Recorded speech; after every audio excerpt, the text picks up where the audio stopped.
Olá, boa tarde. Sejam todos bem-vindos. Nós vamos começar agora o nosso webinar. Bom, hoje, falando um pouco rapidamente aqui para vocês sobre essa série, né, Gestão em Foco. A ideia de trazer essa série é exatamente trazer os temas de gestão mais próximos de todo mundo. Então, uma vez por mês, nós temos aqui algum tema bem vinculado ao dia a dia da gestão, e hoje a gente trouxe o Luiz Carlos Baffini para falar sobre gestão de demanda e gestão de fornecedores, que são dois pontos bem críticos dentro da cadeia de suprimentos, né? O Baffini é especialista, vou apresentar rapidamente aqui, mas o Baffini é formado em engenharia mecânica, bacharel em administração de empresas, tem pós-graduação em gerenciamento administrativo e controle.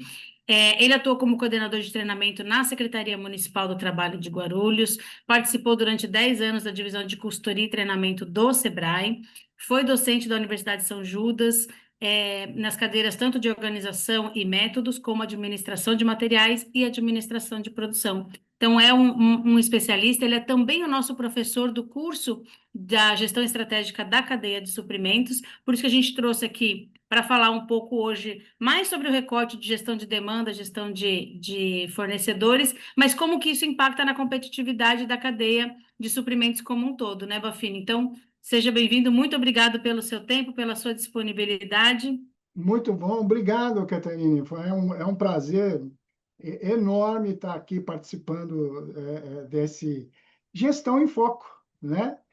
Que é muito importante aí, como forma, né? Que a gente está falando de moderna, né? Uma visão mais, aumentando a visão. Essa é a ideia da nossa participação hoje nesse programa, vamos dizer assim, né, de gestão, que traz para nós uma visão prática, né, do que demanda a gestão de suprimentos. Bafini, eu queria que você me falasse assim, ó, na prática, o que é que significa pensar, né, gestão de suprimentos ou supply chain management, como a maioria chama dentro das organizações, e por que que ele é tão crítico dentro da competitividade das empresas, assim, que erros as empresas cometem quando começam a estruturar a estratégia de gestão de suprimentos dentro da organização.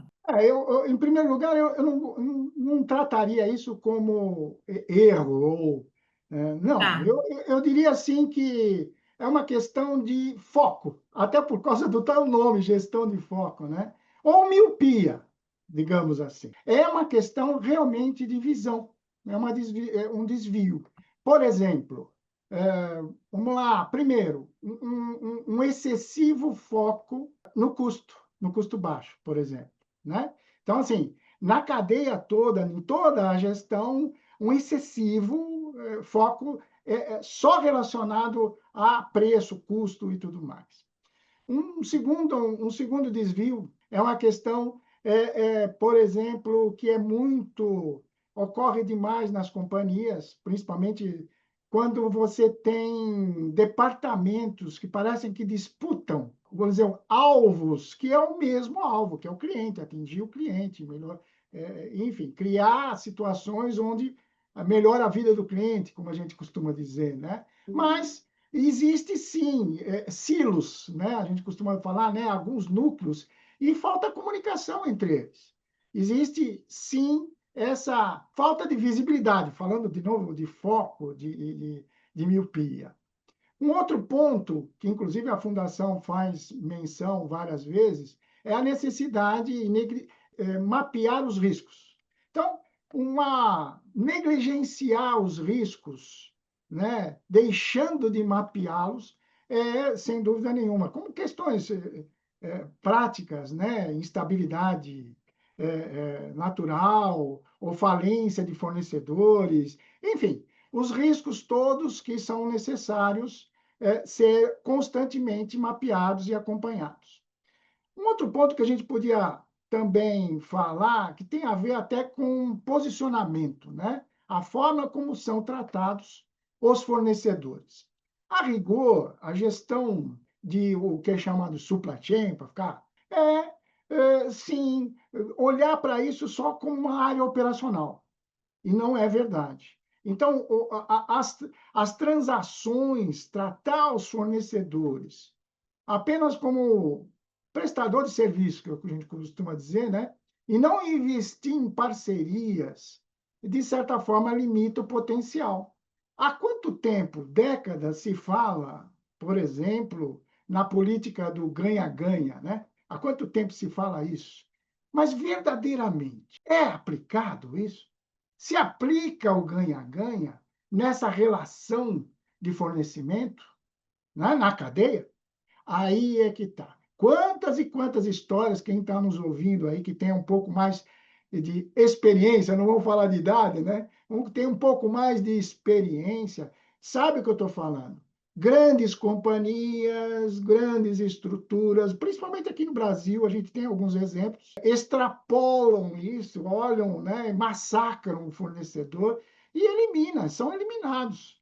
Então, essa negligência, digamos assim, de enxergar um parceiro numa visão futura como realmente um parceiro, não foi uma prática, ou ainda, em muitos casos, ainda não é uma prática que a gente precisa focar.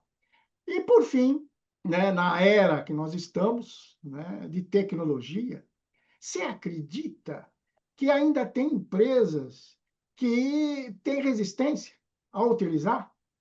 E aí, assim, gente do céu, quantos problemas, quantas questões em todas as necessidades da cadeia e da relação de gestão de fornecimento, estoque, produção, enfim, que facilitou enormemente e as ferramentas que aprenderam com a própria gestão. Então, portanto, eu entendo Uhum. que o nosso trabalho aqui é ampliar a visão, aumentar a visão e quebrar a miopia que se faz aqui necessário para chamar a atenção excessivamente em determinados pontos. Tá, deixando de lado alguns tão importantes quanto o uso da tecnologia e entender melhor os riscos, né?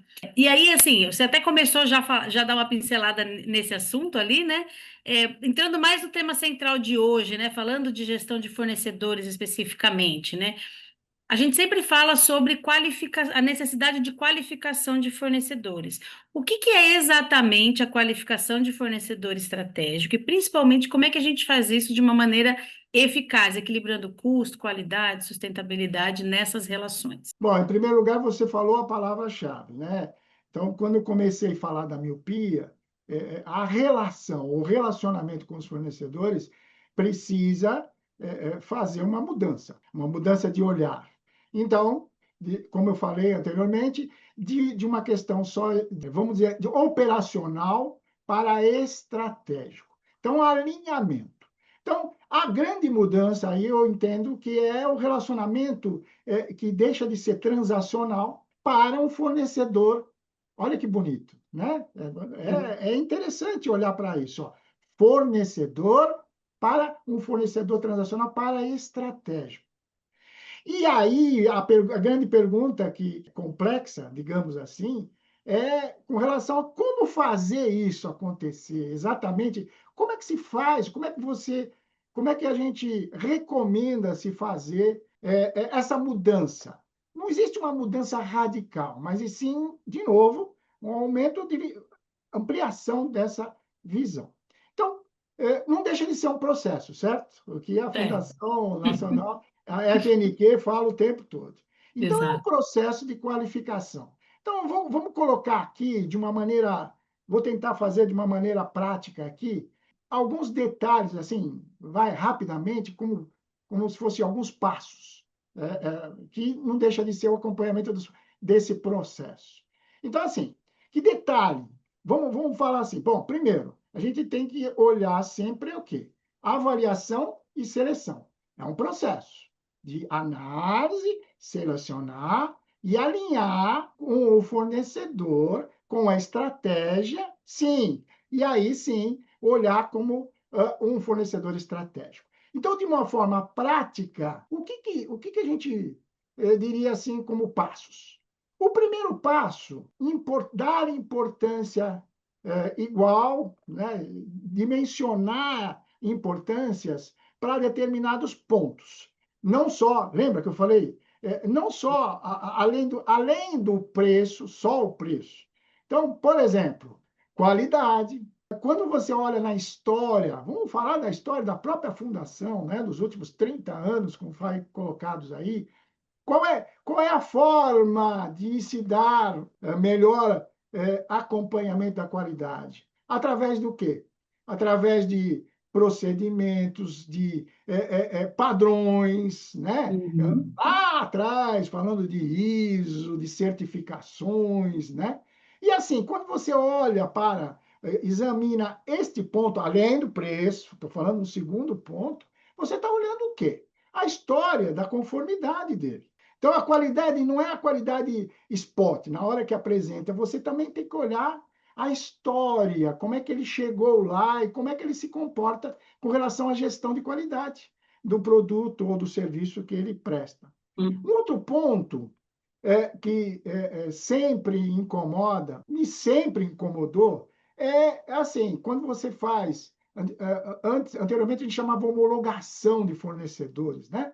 Quando você faz a análise de capacidade. A análise de capacidade, no caso que nós estamos recomendando, não é a capacidade momentânea, é a capacidade de dar continuidade ao processo e, de novo, alinhados com a estratégia. Então, essa questão de analisar a capacidade de produção, a estabilidade financeira, porque se você tem na cadeia, você tem fornecedores que não são tão confiáveis, você está correndo risco. E o que tem de mais de novo aqui? Vamos chamar novo, apesar que a gente não pode falar muito, porque as novidades hoje elas mudam muito rápido, né? Então as novidades elas não acontecem como engenheiro, né? Não mais em progressão aritmética, em progressão geométrica. Mas assim, eu introduziria aqui, e é o que a gente fala já há algum tempo, em inovação. Ou seja, olhar para o fornecedor e ver qual é. Será que ele costuma, ele faz parte de um processo que propõe soluções inovadoras, inovação, que não é tão novo, mas nesse aspecto, você vê que eu estou dando pesos diferentes além do preço. E, por fim, sustentabilidade, o tal do ESG.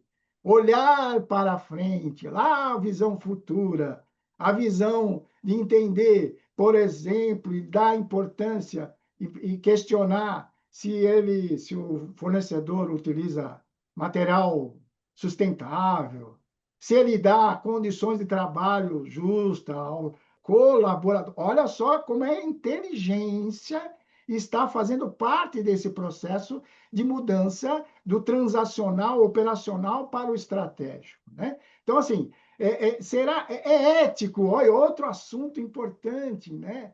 Até que ponto esse fornecedor realmente tem valores, não aqueles valores de marketing, né? Aquela coisa que Sim. está só nos, que realmente atuam aí.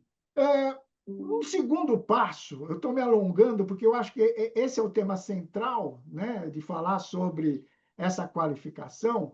E, embora nós sabemos que esse é um processo que tem muito ego aí no negócio, né? O olhar assim Uhum. de uma forma muito vertical. E é complicado olhar horizontal. Quando eu falo horizontal, eu estou falando da cadeia como um todo, né? Então, um segundo passo, podemos dizer, é que, ao mesmo tempo que a gente quebra esse paradigma de olhar só para o preço, a gente também e busca realmente fornecedores parceiros, a necessidade de desenvolvimento de novos fornecedores, que não é uma novidade, né? A gente sempre aconselha isso, ele tem um princípio. Parece até antagônico isso, né? Eu quero parceiro, mas eu tenho que ficar toda hora desenvolvendo novos fornecedores. Pois é. Acontece que parece ser antagônico. O que ocorre muitas vezes, eu já vi acontecer, é o tal da zona de conforto, né? Então, assim, isso traz problema para a cadeia inteira. Então, a gente tem que ficar sempre olhando. Quando a gente fala, por exemplo, concorrência, quando tem concorrência, é melhor para todos, né? A gente costuma falar isso, Sim, né? é verdade. E o objetivo qual que é? É a gente É a mesma desenvolver, coisa. inovar e criar diferenciais competitivos. É meio E que como transformar você num fornecedor parceiro, mas desde que você continue buscando por inovação, por práticas sustentáveis e éticas, por garantir o melhor preço possível naquela qualidade, mas que não porque somos parceiros vai ficar uma tranquilidade, né? Do tipo, esse daqui já está ganho, esse cliente eu não preciso mais me preocupar com ele. né, é exatamente isso, né? Um pé aqui, Uhum, um pé lá. E certo. vamos dizer assim, na prática, pode ser questionado isso. Tá, e como é que eu organizo isso? Como é que eu administro isso? A gente usa o mesmo princípio, a gente recomenda o mesmo princípio de planejamento estratégico. Criar indicadores, né? O pessoal, KPIs, né? Indicadores, um score que possa, é lógico que a importância e a ponderação desse score tem que ser de acordo com o negócio, equilibrando, portanto. E aí você usando a tangibilidade de fatores que às vezes têm nem sempre são tangíveis. Mas como é que você administra? Não tem como, né? A famosa frase tem que medir de alguma maneira. Então, a maneira que a gente recomenda, sem dúvida nenhuma, é ter um scorecard, né? Uma tabela de indicadores para você acompanhar devido aos critérios que foram colocados. Aí você me perguntou como equilibrar. Equilibrar tem a ver com o objetivo principal, que é igual ao planejamento estratégico. O que é hoje, se fala em planejamento estratégico, é uma proposta de valor, né? Então, assim, que tem lá a tríade que eu falo há décadas, né? Mais rápido, melhor, né? E mais barato, né? É isso, não foge disso. É mais rápido, melhor e mais barato. E assim, a cadeia, a proposta de valor é, sem dúvida nenhuma, proporcionar o tal do diferencial competitivo que faz parte dessa gestão. Então, assim, começando um processo de ampliar a mentalidade, a visão, né, que eu falei, mentalidade não, a visão, identificando inicialmente o preço que vai iniciar. Mas assim, se você às vezes olha o preço, ele pode ter lá um risco de que muito barato ele pode ter problemas de qualidade. Tem um diferencial muito grande e você pode ter, de repente, uma deficiência na logística, atrasos de entrega ou alguma coisa relacionada, porque não dá para fazer milagre. Não. Existe sim coerência com determinados fatores, né? Tem fornecedores que a história que eu contei agora, que acabei de falar, o histórico de qualidade, quando a empresa ela tem esse histórico, o que ela, quando se certifica, quando cria padrões, o que ela busca? Menores defeitos, certo? Sim. Propicia, vai, menor número de reclamações, né? Retrabalhos, é o tal do fazer certo na primeira vez. Todas Uhum. essas frases de impacto, o que a gente está tratando aqui no próprio treinamento, que a gente, eu não diria nem treinamento, é compartilhamento de experiências. Eu chamaria isso da É. nossa, do nosso oferecimento do ponto de vista de gestão, né? Uhum. E assim, quando você olha, por exemplo, que é antagônico e ao mesmo tempo cria aí polêmicas quando você fala do ESG, por exemplo. Quando você Sim. está na rua, quando você está atuando nas empresas, quando você está olhando de forma real, né? Buscando, aconselhando, mentorando as empresas, aí aparecem determinadas questões aí que não é tão simples de ser vamos chamar assim, engolidas, digamos, né? Aham. Então, a gente precisa entender, quando você fala de sustentabilidade, vamos dar esse exemplo, que origem dos materiais, né? Qual é a origem deles, que eu falei há pouco, né? Está construindo, quando o teu fornecedor, quando a gente fala assim, muito focado numa indústria, né? E por que que a gente está falando muito e vai falar muito de indústria? Que é o processo mais complexo, tem mais fases. Uhum. Muito insumo envolvido, então muito fornecedor, né? Exatamente. E as metodologias nos últimos décadas, né? E você vai desde a industrialização, basicamente, ó, o nome já, né? As fases têm a ver com esses processos que é, na verdade, ainda é mais complexo. E é lógico que essa mesma recomendação é para comércio e para serviços, que tem, sem dúvida nenhuma, processos parecidos, mas menos complexos. Apesar, por assim, falar de modelo de negócio, dizer dessa conversa que nós estamos tratando e recomendando, né, na gestão e qualificação de fornecedores, basicamente tem três modelos, certo? Indústria, comércio e serviço. Serviço. Só que, assim, na prática, existem negócios que são híbridos. Você fala, como assim? É uma visão prática minha dos últimos 30 anos aí atuando na consultoria e mentoria. Então, assim, um restaurante, ele tem processos industriais de transformação, ele tem lá processos comerciais e ele tem serviços, quando é à la carte, enfim. Tem, eu chamo de híbrido. Então, quando Ele você tem faz características dos três, né? Verdade. e uma coisa prática. Então, quando você trata, por exemplo, fornecedores de material para o consumo da cozinha, por exemplo, lá do restaurante, o que você está olhando? Você está olhando um processo igual numa indústria. Aí você vai lá, desenvolvimento de produtos numa indústria, seria pratos, e aí vai. Então, o que eu estou querendo dizer é o seguinte: tudo que nós estamos falando aqui, embora tenha uma tendência de toda hora falar sobre módulos ou aplicações ou ferramentas que nós vamos falar no treinamento, inclusive, parece estar focado só na indústria, mas não é isso. É porque na Uhum. indústria é mais difícil. E, por fim, o que a gente prega nesse processo de mais importante, o mais importante, é mudança de mentalidade. Se você olhar, eu acabei de falar de alguns pontos, o que tem de novo aí? Sustentabilidade, talvez. Mas, assim, o principal é mudança da mentalidade.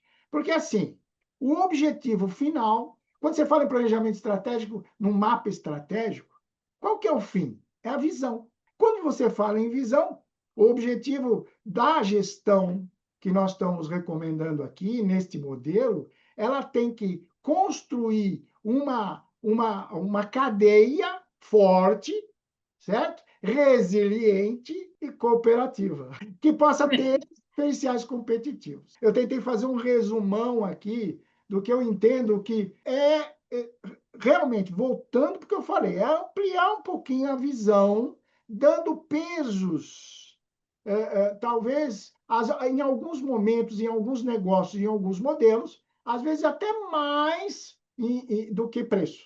Depende do modelo do negócio, depende do que se quer objetivar, ter lá o objetivo final da cadeia. E eu entendo que também esses pesos, eles não vão ser necessariamente lineares, né? A gente tem, dentro da indústria, dentro do serviço, fornecedores que eu vou ter um determinado peso para, de repente, qualidade e inovação, e para outros menos para inovação, por exemplo, porque são coisas mais do dia a dia, né? Ou mais commodities, enfim. A gente tem uma gama ampla, né, de fornecedores. A gente está se concentrando naqueles que são mais estratégicos.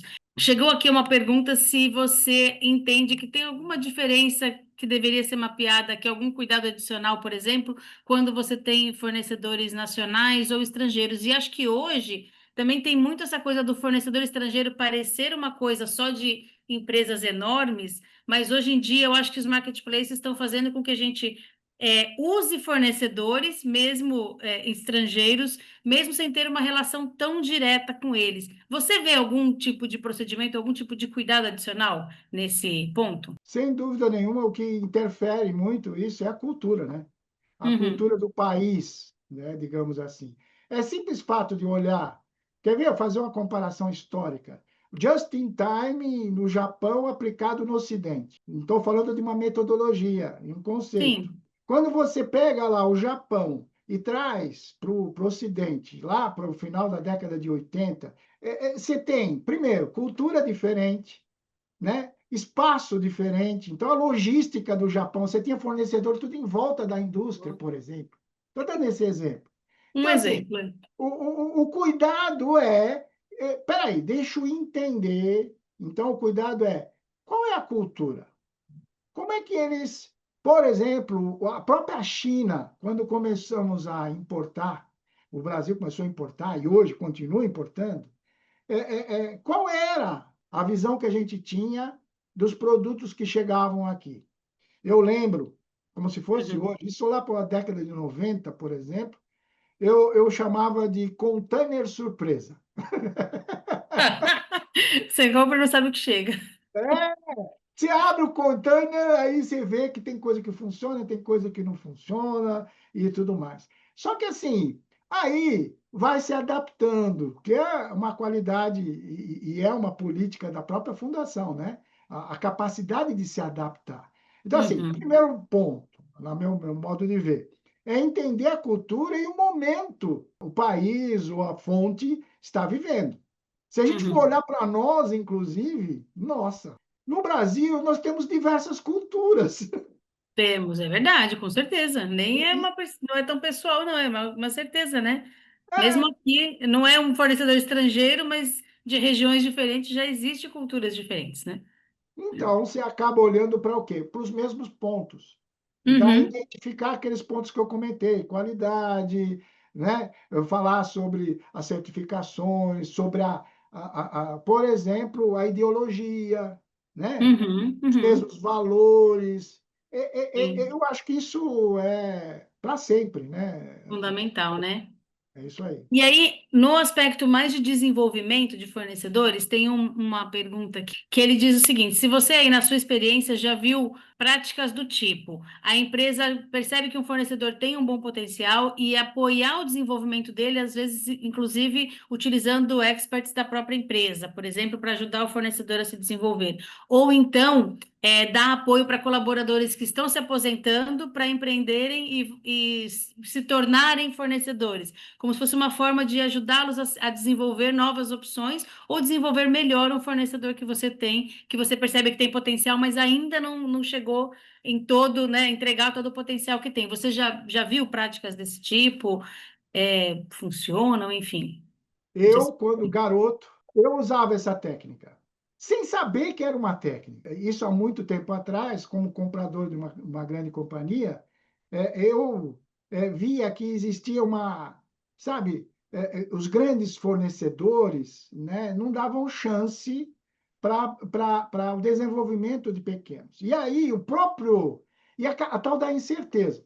Então eu lembro, como se fosse hoje, né, o requisitante, vamos chamar assim, dentro de uma empresa, o requisitante dava, sem dúvida nenhuma, na hora que requisitava, na época, fazia a requisição e dizia já, ó, material tal do fornecedor tal. E aí acabava limitando o que a gente chama hoje de desenvolvimento de novos fornecedores.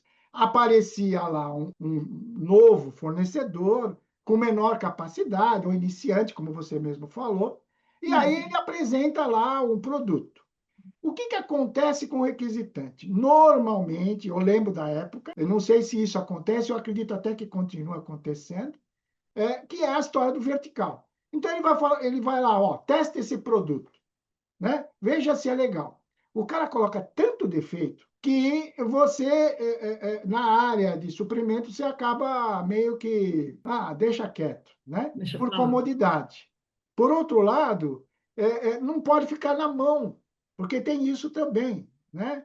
Então, Sim. assim, que eu falei anteriormente, o desenvolvimento de novos fornecedores também faz parte um apoio. Então, assim, sabe, você entregou isso aqui e tem esses defeitos aqui, vamos melhorar isso aqui. Se você percebe na gestão, e eu aconselho que isso tenha que acontecer mesmo, porque aí esse cara vai ser parceiro, Uhum, com vai ser certeza. parceiro. Ajeita aqui, ajeita ali. E você, na área de suprimentos, levando em consideração todos esses pontos, não só o preço, né? Uhum, Porque não deixa de ser também uma zona de conforto do requisitante. Ah, não, isso aqui não, é esse mesmo, e pronto. Não interessa nem se é mais caro ou mais barato, para ele é melhor. Então, eu uhum. aconselho, tive essa experiência e tive bons resultados. Ah, teve ruins também? Tive, tive. Tem fornecedor que não vai responder, né? Daí paciência, Ah, mas.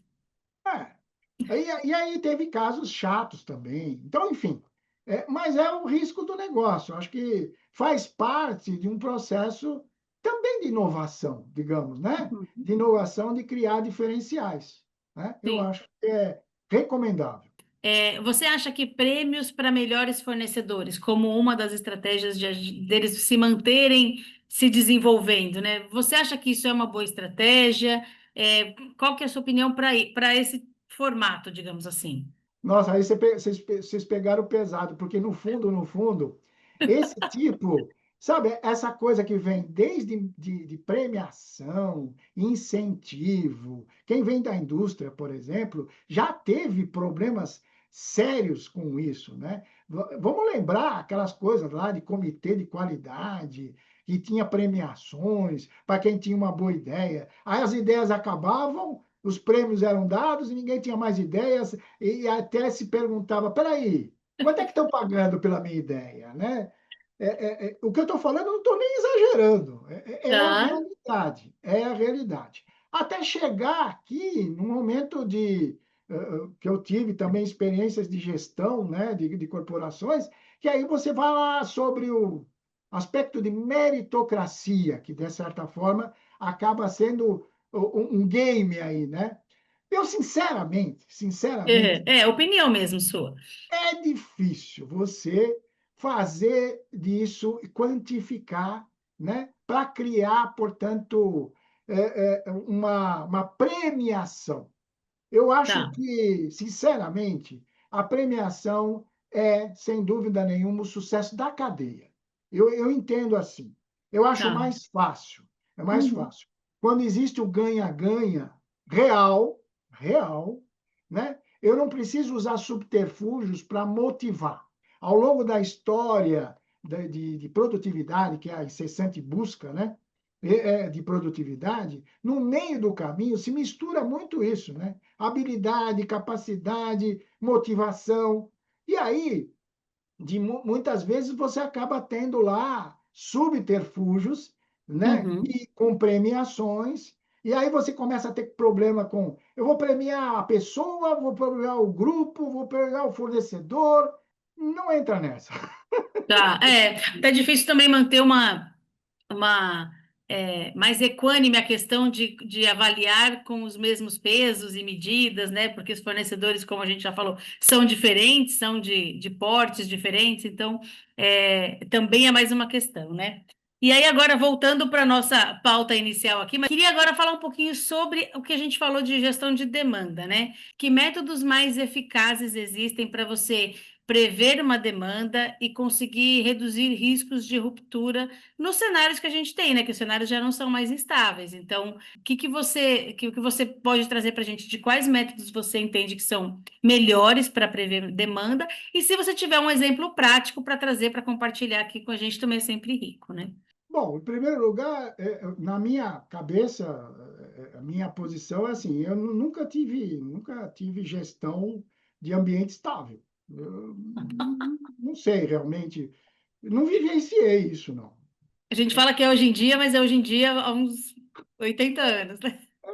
Vai saber. O que é estável? É vender a mesma coisa, entregar a mesma coisa, a quantidade a mesma coisa, comportamento do cliente sempre o mesmo, né? Não Não troca o reclama de comprador, preço. não troca o vendedor, não troca nada. É, nunca teve. Esse é o primeiro Tá. ponto, tá? Então, A primeira coisa que eu entendo é assim, existem diversos métodos, né? Os tamanhos, os chamados métodos tradicionais, estatísticos, históricos e tudo mais.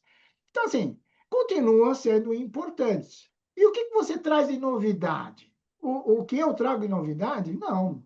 O que a tecnologia traz de ferramentas para a gente que facilitam. É o sonho de consumo, é um sonho de consumo de gestão, é o sonho de consumo que eu sempre brinquei, né? Eu falo brinquei porque eu falava isso para as empresas há, sei lá, 20 anos atrás, que a gente tinha um sonho de ter um cockpit do acompanhamento dos indicadores e tudo mais, igual ou muito semelhante a um avião. É planejamento de voo, programado, com tecnologia, certo?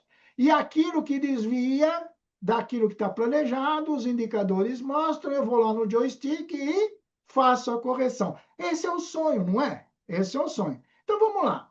Primeiro, eu respondi: existem, continua sendo importantes os métodos históricos que levam em consideração fatores internos e externos, ou a própria estatística. O que tem de novidade? A própria inteligência artificial, né? A inteligência artificial, que nós estamos bombardeados com informações a respeito disso, a gente fica meio até alucinado, mas vamos ter que ser bastante pragmáticos nesse ponto. Na gestão e na previsão, quando a gente olha a previsão de qualquer coisa, né, desde manutenção ao consumo, não importa, a gente sempre comentou o seguinte: olha, o caminho buscar não reação de uma demanda, mas e sim a previsão. E um segundo passo seria o ideal, preditiva, né? Então, manutenção preditiva. E o que a gente está consumindo agora com a inteligência artificial é a possibilidade de usá-la para fazer, sem dúvida nenhuma, uma análise preditiva. O que eu quero dizer isso é que, às vezes, e realmente é real isso, né? A visão humana é impossível de determinadas correlações ou análise desses dados na quantidade enorme, que a gente teve fases, né, nesse sentido. Porque quando eu falo de histórico, o que, que a gente vem na cabeça? Dados. Então, esse é o primeiro ponto. Métodos tradicionais sendo utilizados, mas olhando, trazendo como ferramentas a inteligência artificial, ou a internet das coisas, vários nomes aí, mas buscar ferramentas que aprenderam com os processos, a gente vai falar um pouco, bastante sobre isso no próprio treinamento, né? Ferramentas que evoluíram ao longo da história, resolvendo vários problemas de gestão de suprimentos, de produção, de armazém e tudo mais, né? Para que possa identificar hoje um número muito grande de informações que a gente humanamente seria impossível. Mas a gente vai ter que, usando a inteligência artificial, aí ter um julgamento, né? Aí você olha e consegue ponderar isso. E aí tem um detalhe. No começo eu comentei, olha, gente, nós temos que começar a fazer uma gestão de suprimentos na cadeia, olhando e quebrando aqueles, vamos dizer assim, o preciosismo, olhar só para a sua área, né? Criar, assim, uma previsão consensual. Vamos, é o nome que eu dou. O que é a previsão consensual?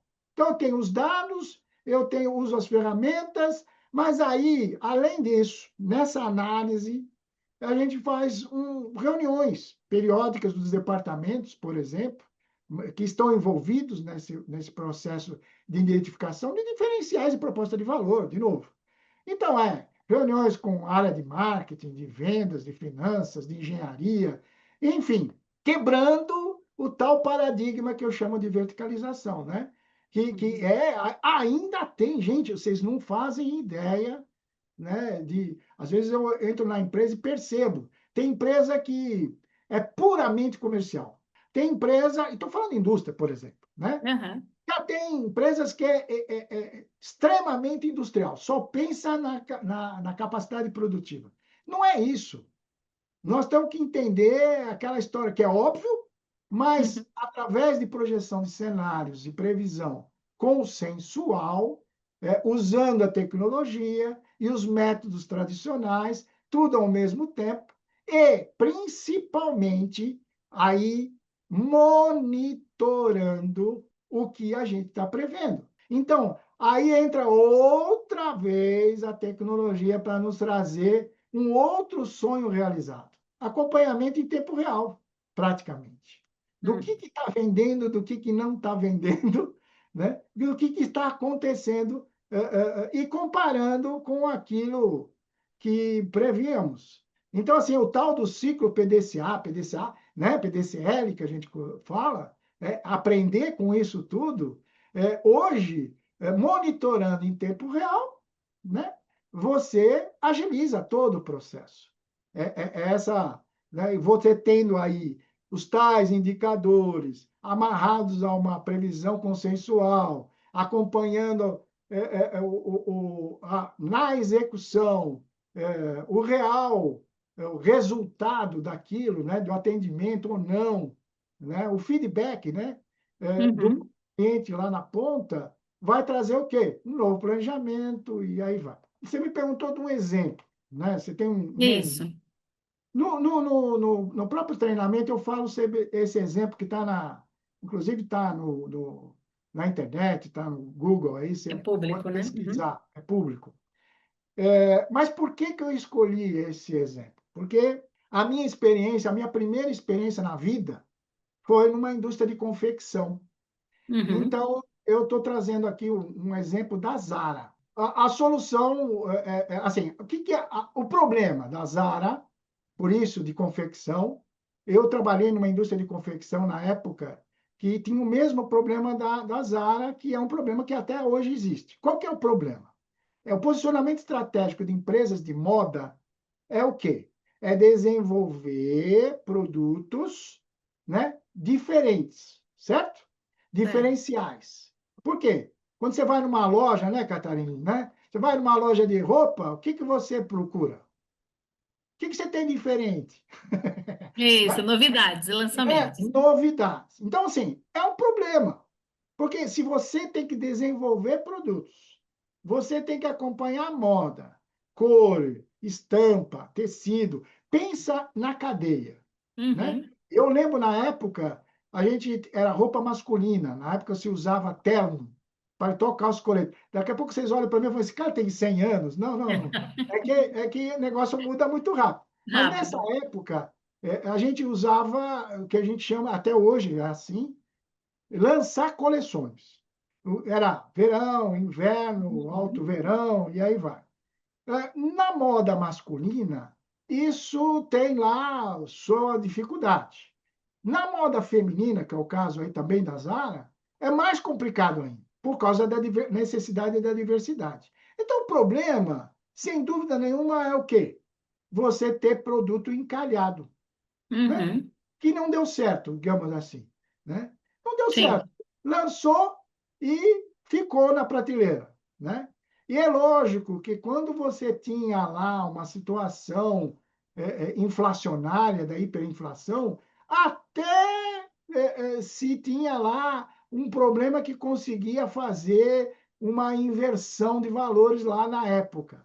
Mas depois que você está numa economia parecida com o mundo, né, normal, vamos dizer assim, sem ser por hiperinflação, você acaba tendo um alto índice que a gente chama de obsolescência, como seria a data de validade. Qual foi a solução, então, da Zara? A Zara fez o seguinte: ela começou a monitorar, né, os clientes, as vendas, através dos dados. E hoje a gente tem ferramentas que você consegue saber o que vendeu, quanto vendeu, que cor vendeu, né? Uhum. Aí, os gerentes das lojas, né? E algumas entrevistas, acompanhamento com clientes. Então, o que aconteceu aí? Aconteceu que o monitoramento proporcionou um resultado dessa análise de dados, onde As coleções continuaram sendo criadas e lançadas, mas em menor quantidade, mais rápido e, sem dúvida nenhuma, aquilo que você tinha um feedback. Porque quando você lança uma moda, uma cor, né? Quando você lança alguma coisa, você não sabe, você acredita que vai fazer sucesso. Então, beleza, Uhum. da Zara que é bem volúvel, digamos assim. Tá. É. E é o mais volúvel que a gente pode ter aí como exemplo de uma análise preditiva. Então, assim, qual é a solução que eles deram? Velocidade.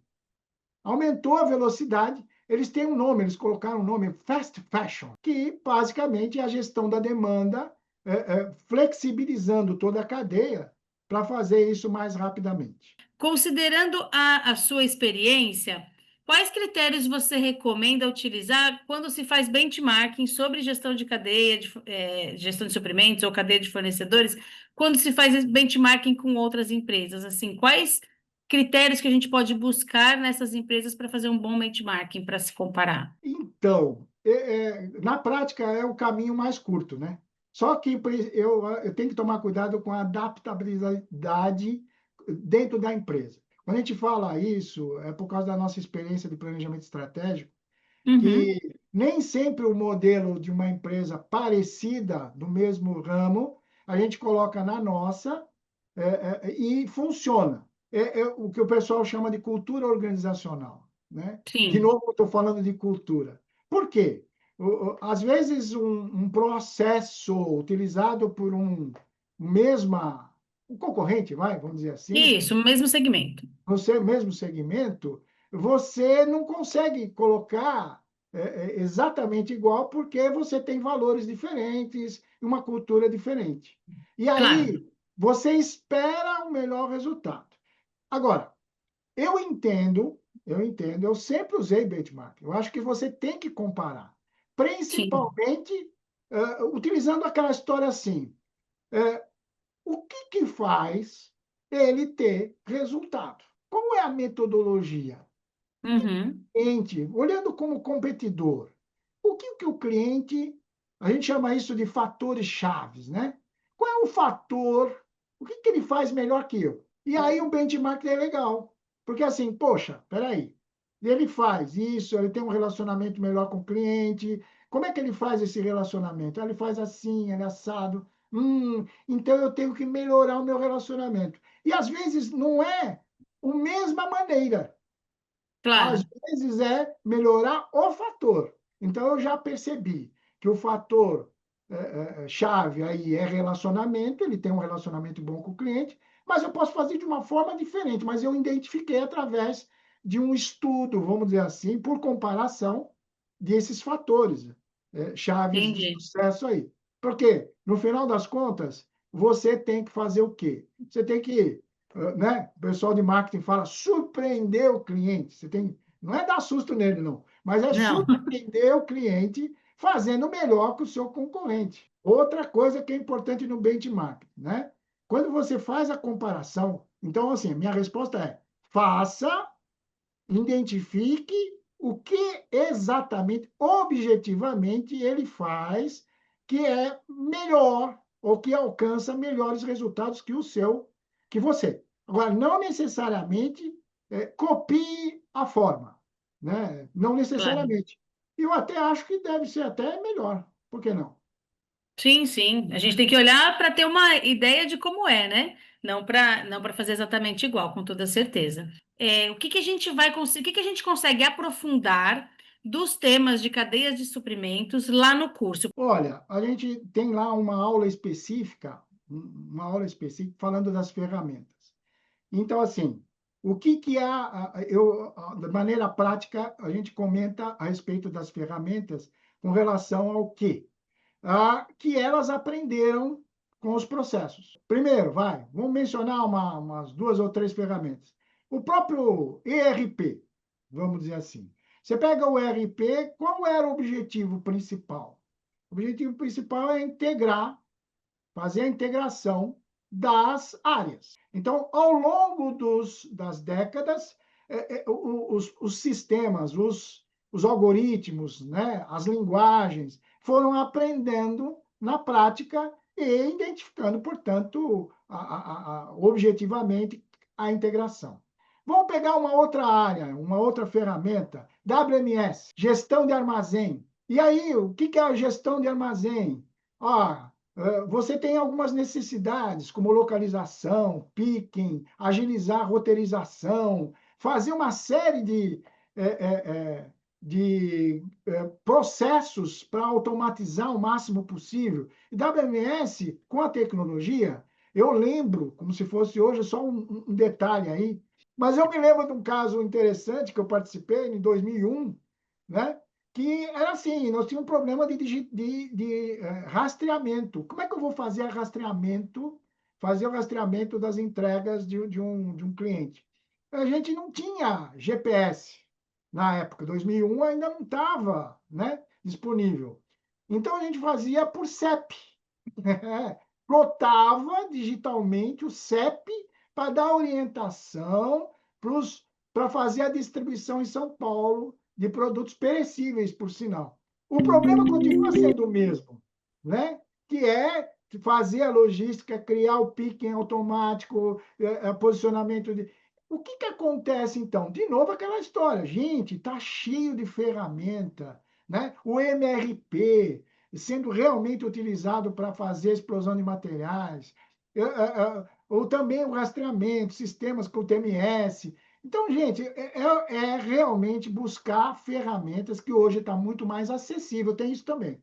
Está muito mais Também, né? acessível para o mercado para melhorar a produtividade. A gente tem, então, agora em outubro, agora não, né? Daqui um mês e meio, mas no final de outubro, do dia 20 ao 23, no período noturno, a gente vai ter uma turma, a última turma aberta do ano do curso de gestão estratégica de suprimentos. Então, todas as pessoas que são ligadas, né, à gestão de suprimentos, compras, enfim, que tenham interesse, podem entrar em contato com a gente por esse e-mail, cursos@fnq. O Bafini é nosso professor lá, ele consegue aprofundar muito mais os diversos outros temas de gestão de suprimentos que não cabem numa live só, né? A gente trouxe um recorte por conta disso. Então, estão todos convidados, quiserem saber mais informações, a Aline vai os atender prontamente aí nesse e-mail. E aí, queria aproveitar para falar também que em outubro, no dia 28, nós teremos o nosso congresso de excelência em gestão. Ele acontece anualmente, presencialmente em São Paulo, e esse ano vai tratar o tema de inteligência artificial. Então, o que a gente ainda não percebeu nesse tema? Nós temos, esse é um congresso que tem um lançamento, né? A gente lançou a venda dos ingressos agora, então ele está com o preço ainda de primeiro lote durante o mês de setembro. Então, quem tiver interesse também, é só entrar em contato com a FNQ no e-mail relacionamento@fnq.org.br e a gente responde ali todas as informações. Nesse QR Code vocês vão direto para a landing page, tem lá a agenda e tudo mais, tá bom? Eu quero agradecer de novo a presença e a disponibilidade do Bafini em trocar essa ideia com a gente. É rápido, né? Uma hora passa muito rápido quando o tema é interessante, é tão complexo, mas muito obrigada pela sua disponibilidade, Bafini. Quero também agradecer, gente, o patrocinador, que é a Micropower, e os nossos apoios, o UBQ, o MS Competitivo, Excelência SC e a ABQ, que também ajudam a tornar possível fazer esses eventos para vocês. Então, obrigada, Bafini, mais uma vez. Tudo de bom, obrigado a todos aí a ter participado, foi muito interessante e estou muito feliz com isso. Um grande Excelente, abraço a todos. obrigada. Uma boa tarde para todos.